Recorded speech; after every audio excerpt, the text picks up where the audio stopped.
How to fake live snaps on Snapchat. Firstly, if you want to take over that selection, what is the most important thing right here?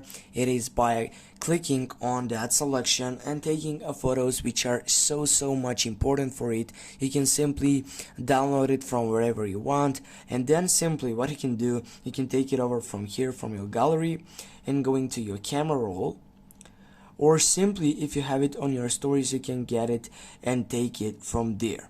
For example, as you can see this photo, it is so real session, and if I go right here you're gonna see that right now it doesn't see like this one. This is why I'm gonna take that rectangle right now, and yeah, I'm gonna simply go choose that selection, or I'm sorry, if I get back, yeah, I'm gonna go discard because it doesn't take me to the main point.